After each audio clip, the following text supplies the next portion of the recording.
लिमिटवर जेवण ते खूप की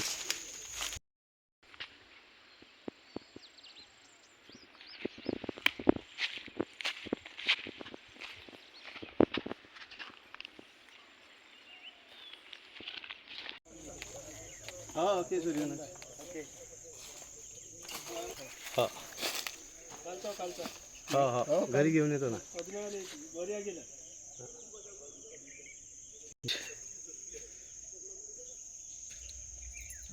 चिखलच केला रे ते. एवढं मक्याचं नुकसान झालं का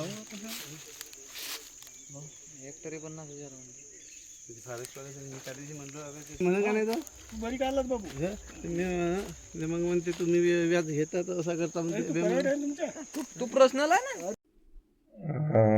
दिनांक 11 मार्च 2026 रोजी गडचिरोली जिल्ह्यातून आपल्या अर्जुनी मुरगाव तालुक्यात असलेल्या वडेगावमध्ये या गावामध्ये एकूण 32 हत्तींचा कळप वडेगाव बंद्या या गावामध्ये उपस्थित झाला. त्यानंतर तेथे असलेल्या मका पिकाच्या नुकसानीचे त्याने त्या कळपाने मोठ्या प्रमाणात नुकसान केलेले आहे.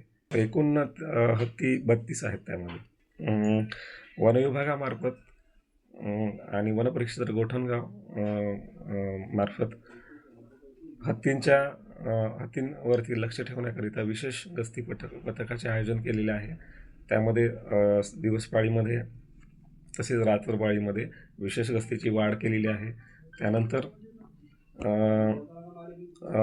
आधुनिक पद्धतीचा सुद्धा वापर करण्यात आलेला आहे. त्यामध्ये थर्मल ड्रोन वापरून आपण ड्रोनचा वापर करून हत्तींच्या हालचालींवर सातत्याने 24 तास पूर्णपणे लक्ष ठेवत आहोत की हत्ती कोणत्या दिशेने जात आहेत आणि सध्या हत्ती कोणत्या दिशेमध्ये हत्ती सध्या कोठे आहेत असं पूर्णपणे लक्ष ठेवण्यात येतं. आतापर्यंत पंचनामे दिनांक 11 तारखेपासून सातत्याने हालचाली असल्यामुळे आम्ही दररोजचे पंचनामे करत आहोत. आतापर्यंत एकूण 42 शेतकऱ्यांचं नुकसान झालेलं आहे. आम्ही तशा पद्धतीने पंचनामे केलेले आहेत आणि उर्वरित पंचनामेसुद्धा युद्धपातळीवर सुरू आहेत. तरी आतापर्यंत 15 ते 20 लाखाचं आर्थिक नुकसान शेतकऱ्यांचं म्हणजे शेती निगडीत साहित्यसुद्धा त्याच्यामध्ये आहे आणि मका पिकाचे नुकसान जे झालेलं आहे त्याच्यामध्ये 15 ते 20 लाखाचं नुकसान झालेलं आहे. आव्हान काय करणार सर आपण गावकऱ्यांना? वनविभागामार्फत आम्ही असं आवाहन करतोय की आपण जंगलाच्या दिशेने जाऊ नये. तसेच सोशल मीडियाचा वापर करून आपण प्रत्येकापर्यंत पोहोचत आहोत आणि आवाहन करत आहोत की आपण जंगलाच्या दिशेने जाऊ नये. तसेच शेतीमध्ये काम करत असताना समूहाने काम करावे आणि रात्रीच्या वेळेस आपण शेतामध्ये थांबू नये आणि त्या भागात जाऊ नये असं आम्ही वनविभागामार्फत आवाहन करत आहोत.